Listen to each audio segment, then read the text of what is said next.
പൗരത്വ ഭേദഗതി നിയമം നടപ്പിലാക്കുന്നതിലൂടെ ഇന്ത്യയെ മതാധിഷ്ഠിത രാഷ്ട്രമാക്കാനുള്ള ബോധപൂർവമായ ശ്രമമാണ് നടക്കുന്നതെന്ന് മുഖ്യമന്ത്രി പിണറായി വിജയൻ. CPM കോഴിക്കോട് സംഘടിപ്പിച്ച പൗരത്വ സംരക്ഷണ റാലി ഉദ്ഘാടനം ചെയ്യുകയായിരുന്നു അദ്ദേഹം.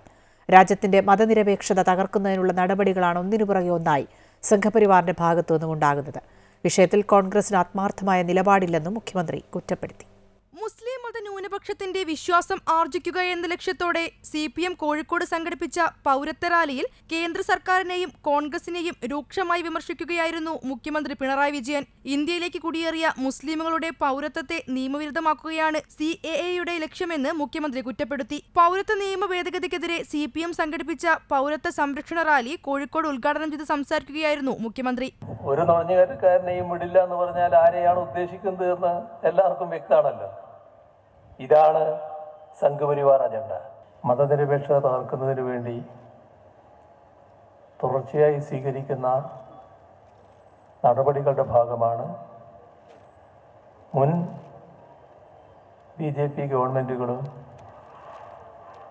ഇതിന് സഹായകമാകുന്ന നടപടികൾ നേരത്തെ സ്വീകരിച്ചു വെച്ചിട്ടുമുണ്ട്.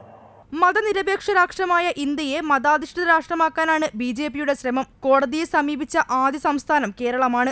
വിഷയത്തിൽ കൊണ്ടുവന്ന നിയമസഭാ പ്രമേയത്തെ കോൺഗ്രസിന്റെ പ്രധാന നേതാവ് തന്നെ പരിഹസിച്ചു. ഇവിടെ ആശങ്കയിൽ കഴിയുന്ന ജനകോടികളെ ഓർക്കാതെയാണ് കോൺഗ്രസ് ഈ വിഷയത്തിൽ ഇതുവരെ പ്രതികരിച്ചതെന്നും പിണറായി വിജയൻ പറഞ്ഞു. യോജിച്ച നിലപാടെടുത്തവർ പെട്ടെന്ന് ചുവട് മാറ്റുന്നു.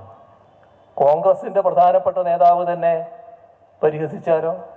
ഉത്തരവാദപ്പെട്ട ഒരു രാഷ്ട്രീയ പാർട്ടിയുടെ കേരളത്തിലെ ഏറ്റവും ഉയർന്ന നേതാവ്, അന്നത്തെ KPCC-യുടെ പ്രസിഡന്റ് തന്നെ സ്വീകരിച്ചത് എന്നത് അന്നും മനസ്സിലായിട്ടില്ല, ഇപ്പോഴും മനസ്സിലായിട്ടില്ല.